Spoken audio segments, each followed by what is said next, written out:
മുത്തുമണികളെ എന്താ പാടുക? അപ്പം ഇവിടെ എന്തെങ്കിലുമൊക്കെ നടക്കും. ഇന്നത്തെ പരിപാടി ആടിന്റെ കൊടല്, അതുപോലെ തന്നെ കയ്യും കാലും, പിന്നെ ആടിന്റെ പുടുക്കും, അതായത് കൃഷ്ണമണി, ഇതൊക്കെ പാടെ കൂട്ടിയിട്ട് ഒരു അടിപൊളി സൂപ്പ് ഉണ്ടാക്കാനുള്ള പരിപാടിയാണ്.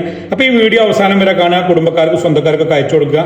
എന്തായാലും അവസാനം വരെ കണ്ടാൽ നിങ്ങൾക്ക് നഷ്ടം വരില്ല. ആജാതി ഐറ്റാണ് ഇപ്പം ഉണ്ടാക്കാൻ വേണ്ടി പോണത്. അപ്പം എന്തിച്ചാ നമുക്ക് വീഡിയോയിലേക്ക് പോകാം. മുത്തുമണികളാപ്പത്തിന്റെ റെസിപ്പികളൊന്ന് മനസ്സിലാക്കി വെച്ചോളൂ. എന്തെങ്കിലുമൊക്കെ ആടിന്റെ കജ്ജും കാലൊക്കെ ഒന്ന് കിട്ടുകയാണെങ്കിൽ ഉണ്ടാക്കി തിന്നാലും തടിക്ക് വളരെ നല്ലതുമാണ്. എന്തായാലും ഞാൻ അതിന് ചെമ്പ് ഇവിടെ വെച്ചിട്ടുണ്ട്. ഇനി അതിലേക്ക് നമ്മൾ ചേർക്കുന്നത് ഗരം മസാലയുടെ മിക്സ് ആണ്. ഞാൻ ആദ്യം ചേർക്കുന്നത് 2 പീസ് പട്ടണ്, പിന്നെ ഒരു 1/4 ടീസ്പൂണോളം ഞാൻ ഗ്രാമ്പു ചേർക്കുന്നുണ്ട്. പിന്നെ അതിലേക്ക് ഏകദേശം 1 ടീസ്പൂണോളം കുരുമുളക് ഞാൻ ചേർക്കുന്നുണ്ട്. പിന്നെ കൂടുതൽ ചിന്തിക്കാതെ ഒരു 6-7 പീസ് ഏലക്കായ ഇട്ട് കൊടുക്കുക, ബൈ ലീവ് 2 ഇട്ട് കൊടുക്കുക. അതുപോലെ തന്നെ കുറച്ച് ചെറിയ ജീരകം, കുറച്ച് വലിയ ജീരകം, ഏകദേശം ഒരു 1/4 ടീസ്പൂണോളം എടുത്തിട്ടുണ്ട്. പിന്നെ അതിലേക്ക് കുറച്ച് ഉലുവ. ഈ ഉലുവ എന്ന് പറയുന്നത് നമുക്ക് ഈ മേലും കജ്ജും വേദനത്തിക്കും അതുപോലെ തന്നെ കെണുപ്പ് വേദനയൊക്കെ വളരെ നല്ലതാണ്. ഇങ്ങോട്ട് ഇത് നമ്മൾ കട്ട് ചെയ്ത് മാറ്റി വെച്ച ആടിന്റെ കജ്ജും കാലൊക്കെ നേരെ അതിലേക്ക് ഇട്ട് കൊടുക്കുക. ഉപ്പ് ഉണ്ടാക്കുമ്പോഴും എപ്പോഴും ആടിന്റെ കയ്യും കാലൊക്കെ നമ്മൾ ചെറുതാക്കി വെട്ടുക. അതുപോലെ തന്നെ ആടിന്റെ വിരലിന്റെ ഭാഗം ഉണ്ടല്ലോ, അത് നടു പൊളിച്ച് എന്തെങ്കിലും അതിലുള്ള നെജ്ജും മജ്ജൊക്കെ പുറത്തേക്ക് പോരുള്ളൂ. പിന്നെ അതിലേക്ക് ഞാൻ ആടിന്റെ പുടുക്ക്, അതായത് കൃഷ്ണമണി ഞാൻ ചേർത്തിട്ടുണ്ട്.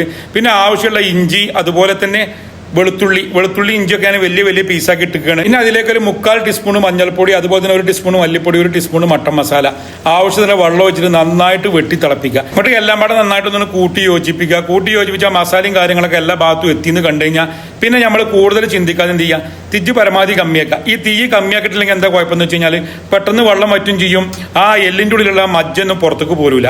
പിന്നെ നമ്മൾ എന്ത് ചെയ്യുക, അതിലേക്ക് ഞാൻ ആ കട്ട് ചെയ്ത് കക്കി വൃത്തിയാക്കി മാറ്റി വെച്ചാൽ കുടലിട്ട് കൊടുക്കുക. ഈ കുടൽ ഞാൻ നന്നായിട്ട് വെട്ടി തിളപ്പിച്ച് കഴുകി വൃത്തിയാക്കി മാറ്റി വെച്ചതാണ്. ആട്ടുംകാട്ടത്തിന്റെ മണക്കെ പരമാവധി പോയിട്ടുണ്ടാവും.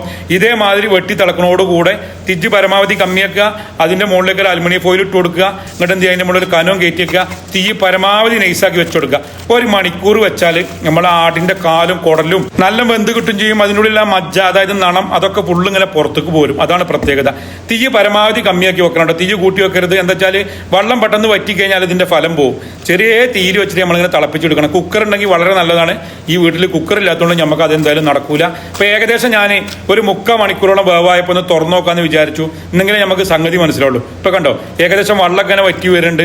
എന്നാൽ വലിയ കുഴപ്പമില്ല. കയ്യിലിട്ട് ഇളക്കുമ്പോൾ ഇല വൃഷ്ണമണി ഇല്ലാണ്ട് നമ്മൾ കൂടുതൽ പരിക്കെടുക്കാൻ പറ്റൂല. എന്നാലും വേണ്ട, കുറച്ചൊരു കൂടി മെച്ചെങ്കിലുള്ള അതിൽ മസാലയും കാര്യങ്ങളൊക്കെ ഒന്ന് പിടിച്ച് കിട്ടുക. ഇപ്പൊ ഏകദേശം വേവും കാര്യങ്ങളൊക്കെ ആയിട്ടുണ്ടോ, അതുമ്പോൾ ആ ഇറച്ചിയും അതിൻ്റെ അതൊക്കെ വേറിട്ടിട്ടുണ്ട്. അപ്പൊ ഈ കോലത്തിലാണ് വേണ്ടത്. വൃഷ്ണമണി പൊട്ടാതെ നോക്കണം. അല്ലെങ്കിൽ എന്താണെന്നറിയോ, ഇങ്ങനെ തിന്നുമ്പോഴാണ് അതിന്റെ രസം. മറ്റേത് അതിൽ അലിഞ്ഞ് ചേർന്ന് കഴിഞ്ഞാൽ പിന്നെ നമുക്ക് അതിന്റെ രുചി കിട്ടൂല. ഇപ്പൊ ഏകദേശം സംഭവം സെറ്റ് ആയിട്ടുണ്ട്. ഇനി എന്ത് വെച്ചാൽ കൂടുതൽ ചിന്തിക്കാതെ നമ്മൾ എന്ത് ചെയ്യുക, ഒന്നും കൂടി ഒരു മൂടി വെക്കും. ഇപ്പൊ നോക്കാൻ നിങ്ങൾ ആ ഇറച്ചിയും അതിന്റെ എല്ലൊക്കെ വേറിട്ടിട്ടുണ്ട്. കുറച്ചും കൂടി വെള്ളം ഒഴിക്കണം. വെള്ളം ഒഴിച്ചിട്ട് എന്ത് ചെയ്യുക, ചെറിയ തീയിൽ വെച്ച് വെട്ടി തിളപ്പിച്ചാണ്ടല്ലോ സൂപ്പ് റെഡിയായി. നിങ്ങൾ എത്രണ്ട് നന്നായിട്ട് വെട്ടി തിളപ്പിക്കണു അതിനനുസരിച്ച് സൂപ്പ് ടേസ്റ്റ് കൂടും. ഒന്നും കൂടി അലുമിനിയം ഫോയിൽ ഇട്ടിട്ട് ഞാനൊരു അരമണിക്കൂറും കൂടി ഇതേമാതിരി അതിന്റെ മുകളിൽ ഒരു കനവും കയറ്റി വെച്ചിട്ട് ചെറിയൊരു തിജിൽ വെക്കുകയാണ്. അപ്പൊ സംഭവം ഒന്ന് പരീക്ഷിച്ച് നോക്കുക. അഭിപ്രായങ്ങളും അറിവുകളും പങ്കുവെക്കാൻ മറക്കരുത്. ഇപ്പൊ ഏകദേശം നമ്മുടെ സൂപ്പ് ഇവിടെ റെഡി ആയിട്ടുണ്ട്. നിങ്ങൾക്ക് മസാലയിൽ നിങ്ങൾക്ക് മാറ്റം വരുത്തണമെങ്കിൽ മാറ്റം വരുത്തട്ടോ. ജീരകം പൊടിച്ച് ചേർക്കുക, വലിയ ജീരകം പൊടിച്ച് ചേർക്കുക, കുരുമുളക് പൊടിച്ച് ചേർക്കുക.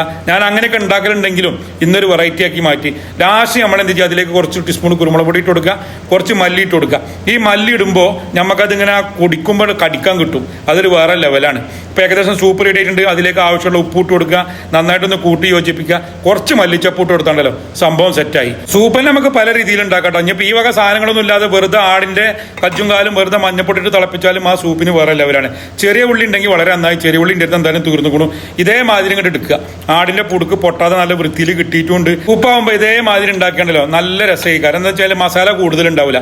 ഒരു ലൈറ്റ് കളറിലുള്ള ഒരു സൂപ്പ്. ഇതുണ്ട് ആടിന്റെ വിരലിന്റെ ഭാഗം പൊളിച്ചതാണ് കാണുന്നത്. അതിൻ്റെ ഉള്ളിൽ മജ്ജയും കാര്യങ്ങളൊക്കെ പുറത്തിറങ്ങിയിട്ടുണ്ട്. ഇതിപ്പോ കാണുമ്പോൾ നിങ്ങൾ വിചാരിക്കേണ്ട ഈ ചങ്ങായി എന്നും ആടിന്റെ കുടലും ആടിന്റെ കജ്ജും കാലും തിന്നുകയാണെന്നുള്ളത്. നമ്മളധികം നമ്മളെ കൂട്ടുകാരൊക്കെ ഇവിടെ ചോദിക്കലുണ്ട് ആടിന്റെ കയ്യും കാലൊക്കെ. അപ്പോൾ ഓൽക്ക് കൊടുക്കലാണ്. ആഴ്ചയിൽ 1-2 ദിവസമൊക്കെ ഉണ്ടാക്കും. വല്ലാതെ പൂതിയാവുമ്പോൾ ഇല്ലെങ്കിൽ ഉണ്ടാക്കലും ഇല്ല. ഈ ആടിന്റെ കയ്യും കാലും കിട്ടുകയാണെങ്കിൽ അടിപൊളി ഒരു സൂപ്പ് കൊണ്ട് കാണുമ്പോൾ കാണാം. ബൈ.